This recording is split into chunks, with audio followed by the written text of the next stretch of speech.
What up, everybody? This is Big Elbow, chilling like always with the two tiny homies, Averno, Atlantes. If you're new to the channel, welcome. If you're not new to the channel, welcome back. What I'm doing today, we'll call the latest installment of Shit That I Like, where I talk about shit that I like because it's more fun than talking about shit that I don't like. Let me give you something to look at as I tell you a little more. Today, what I'm going to be showing is my collection of stuff by an artist that I'm a huge fan of. His name is Rafael Navarro. This is one of the comics that he has done. He is a Xeric Award winner. I believe he won it in 1996, so he's been around for a while. He's also worked a lot in animation on shit like Rugrats, Mucha Lucha, The Batman, Shaolin Showdown, Scooby-Doo, Justice League, Superhero Squad, Stripperella, and I'm sure other stuff that I am not aware of. I first became aware of his work on this title, Sonambulo. This is not the first issue that I got, but I'm going to show them in chronological order as best as I could, as I have it figured out. I first found him at WonderCon when it was still in the Bay Area. Him and a friend of his and collaborator of his named Mike Wellman, who some of you might know from Mac Afro. They were selling books, and I bought Sonambulo, a couple issues of Sonambulo from him there. Years later, I saw him again and bought some more stuff from him. But let's look at the comics first. So this is Sleep of the Just, Part 1. And most of these have some pretty sweet wraparound covers.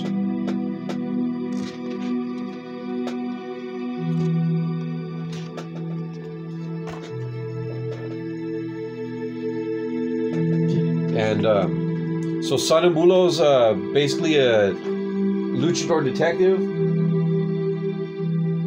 that has the ability to see people's dreams.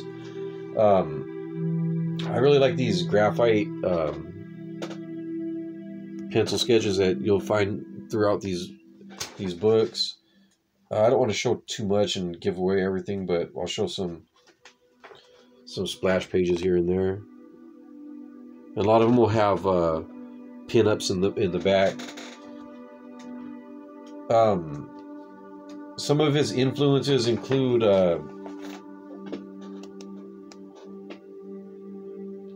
Alex Toth, Darwin Cook, and Bruce Timm. I think you can see a lot of that in here.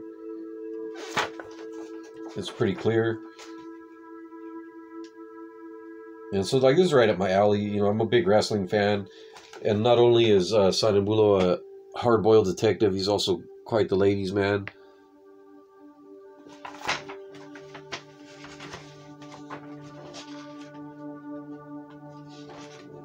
So that's issue 1 of Sleep of the Just. Here's issue 2. These issues, particular issues that I'm showing right here, I believe I bought at TorpedoCon a while back. Like I said, I had already a couple issues that I bought at WonderCon, but I bought the rest of the ones that I didn't have from him directly at TorpedoCon.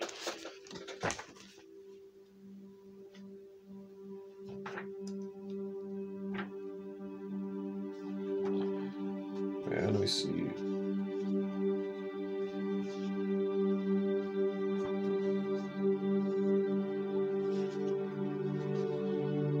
He's Sonambulo's watching TV and sees El Gato, which is another comic by probably a creator that he's friends with. I actually have that El Gato comic, which is pretty cool. Another luchador comic, which is pretty easy to sell me on.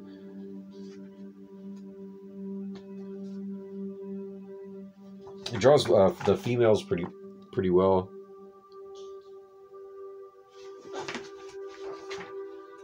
Not a lot of splash pages in this one. This one, basically, it's a typical noir style comic where he, you know, meets the chick and she has a secret or whatever. You know, he's trying to help her. And anyways, they end up fighting with some, clashing with some devil worshipping cult. This is Sleep of the Just Part 3, the conclusion. Again, another wraparound cover.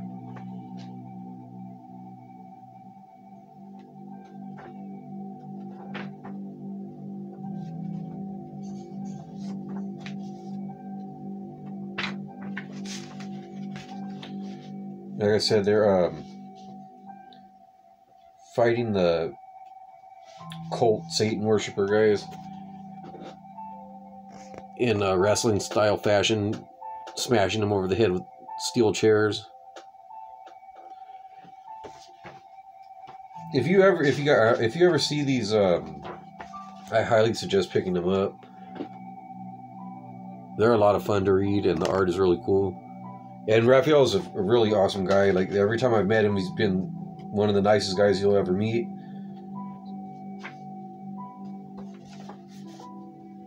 This one's a little bit thicker issue than the others. I think this one might have also have some pinups in the back. And see, like, he'll mix in these some graphite pencil in here and there, it looks like.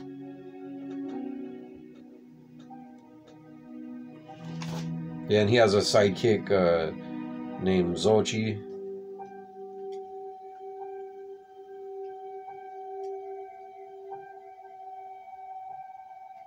And from time to time they'll mix in, so like that one, that's where the story ends and another small story begins. And they'll mix in some origin stuff in here, like showing his past life when he was just a luchador. Before he got killed and entered the eternal sleeplessness. So he never sleeps, but he can see other people's dreams.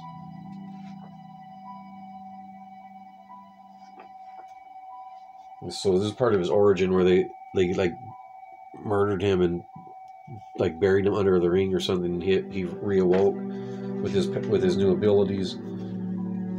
There's some pretty cool pinups in the back right here. I really like that one.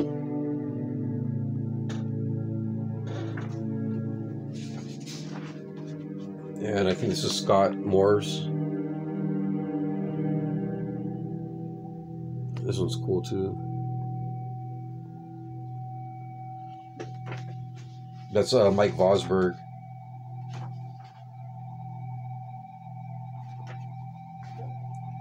And then here's a big 48-page one. This one doesn't have a wraparound cover, but it does have a pretty sweet back cover. Oh, that last one that I showed, that one I didn't buy directly from Rafael. I got it out of a bin, and there's a signature on the inside right there. It says Orale Mike, and then a signature from 1998. So that's pretty cool.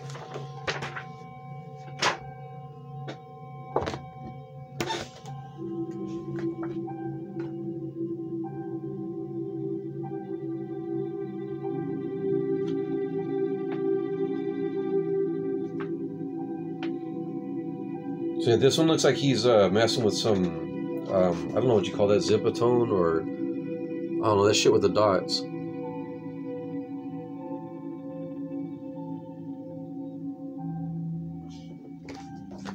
And this one is a standalone Strange Tales, and you'll see so like I said, it shows some of his origin when he was a child. When they do, a lot of times when they do the flashback sequences, that's when he uses the graphite pencil so you could tell it's a flashback. Or a lot of times he'll do the same with the dream sequences. And part of it, he switches to a different style where there's more prose mixed in with just pictures instead of just traditional comic style. He does that in the middle of the book for a nice little chunk, and then he goes back to the regular comic book style. It was a pretty cool story, though. The pro story. Kills a bunch of vampires. Good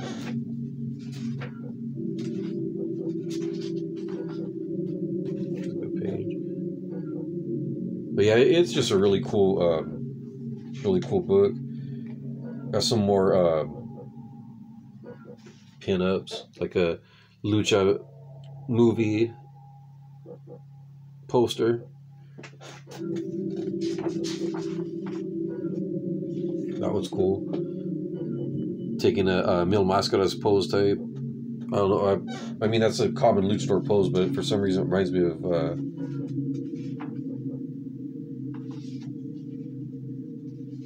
of Mil Mascaras in particular. That one's pretty cool. Looks like a Hitler vampire bat. That's pretty cool.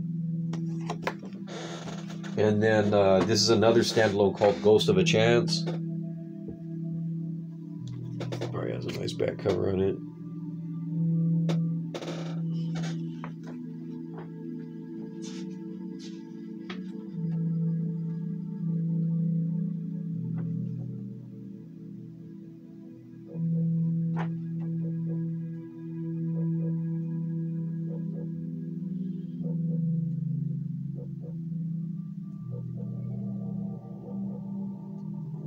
See something cool. Oh, then here's some more. It shows some stuff from before he put on the mask and this chick that he met, which I believe is the ghost in the story.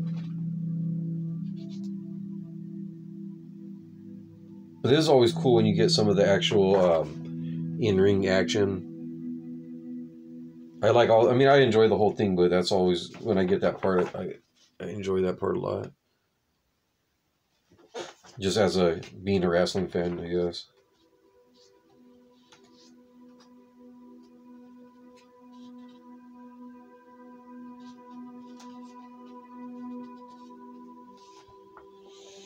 There's a nice splash page. And he has to fight this demon to get like through to the other realm or something. Not demon, but a ghost, I guess, or guardian kind of. It's just a pretty good battle. Like some kind of Aztec jaguar god.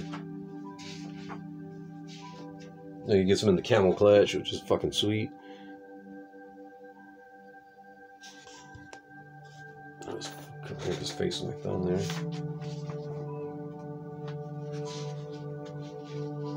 Again, we get some more pin-ups.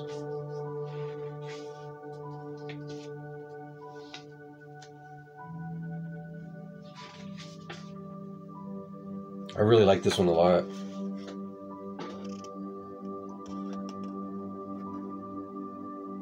And this one's cool too, doing like a Mike Hoffman doing a Frazetta version of Sonambulo.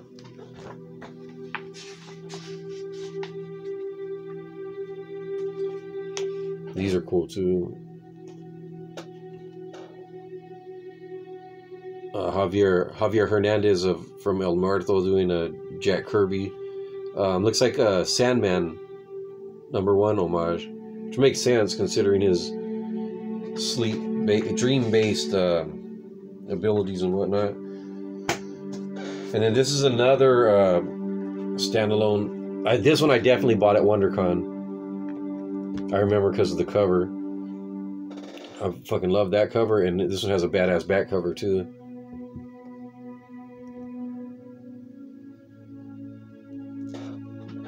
And this one is an anthology where other people work on. I mean, there's a Navarro. Oh, I like that. That's cool.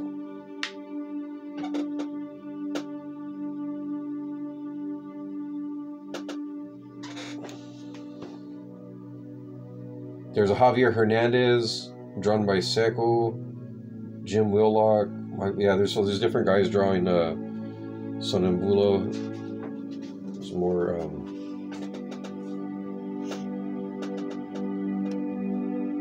Gotta believe there's some Frank Miller influence on here too. Oh, I like the art on this one a lot.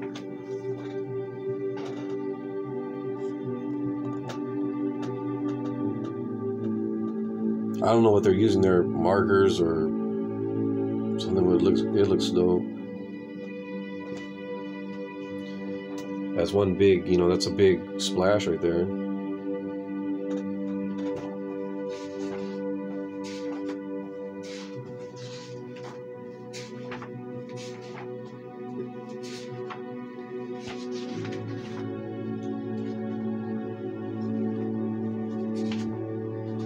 I would show more of this, but this is not Rafael Navarro, which I'm trying to focus on. It's not just a Sonambulo piece. It's about the artist overall. Even when I like that one, there's like a certain Richard Corbin quality to that picture right there.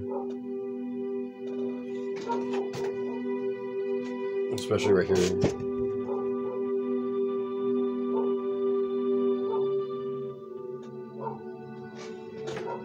And I think there's got to be some pinups. Kind of looks like a Mike Mignola take on Sonambulo.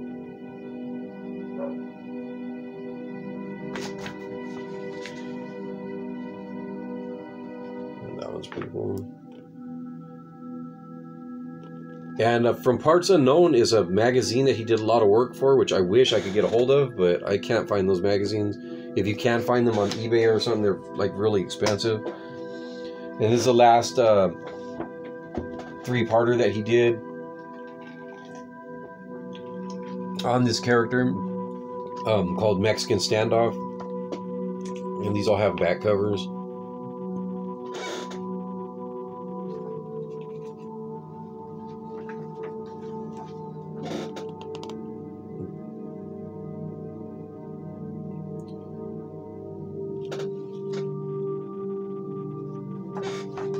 This is another good story. Can't remember what this one's particularly about.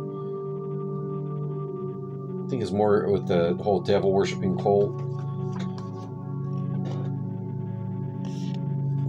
It seems to be a recurring theme.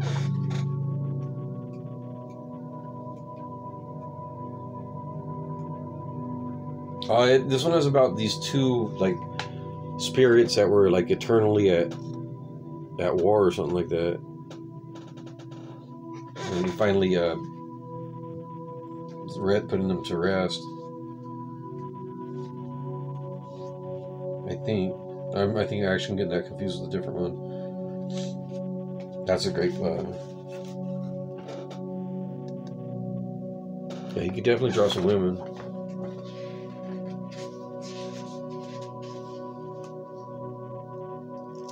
These are I'll get to those.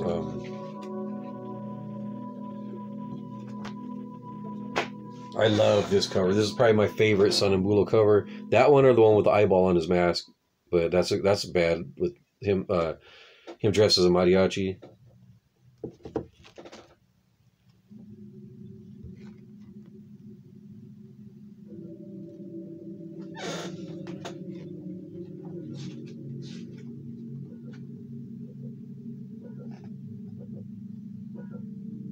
And it says cover inspired by Joseph Christian Leyendecker. And this one's dedicated to Will Eisner, so there's another influence.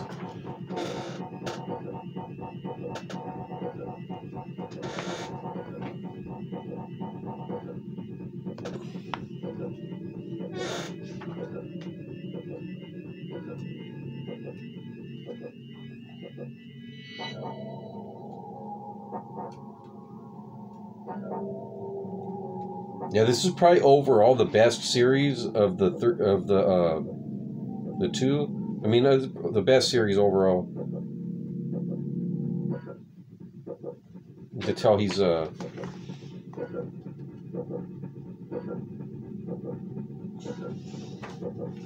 developed some. That's a great picture right there.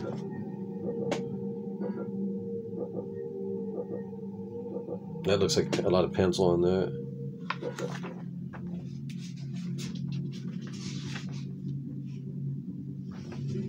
There's some really cool pinups in this one.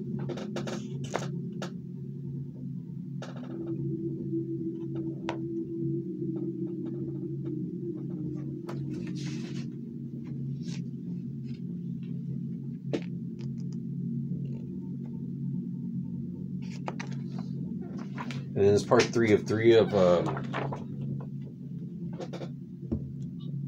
Mexican Standoff. Again, with a nice back cover.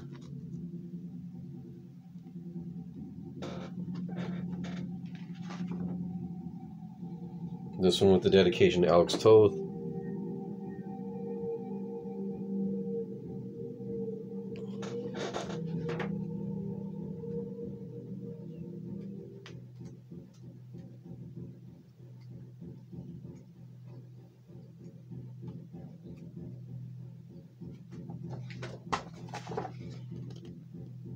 Let's show a little bit in there.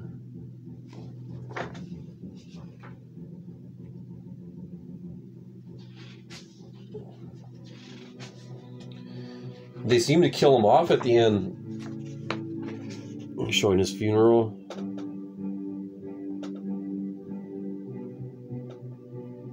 But they still leave it kind of open-ended. Spoiler alert. So they could always go back. In fact, it says next issue, but I don't know if that ever came out.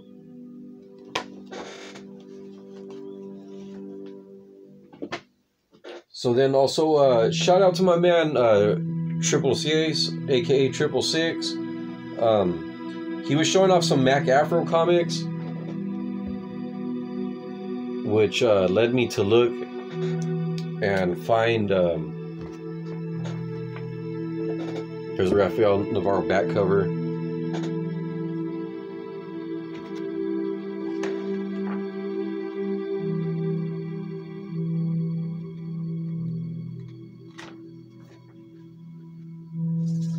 There is an issue of Mac Afro that Rafael Navarro did. I can't believe I left it out. Shit. I got this one there. He did a back cover, but I didn't get the full issue that he, I didn't pull it. God damn it.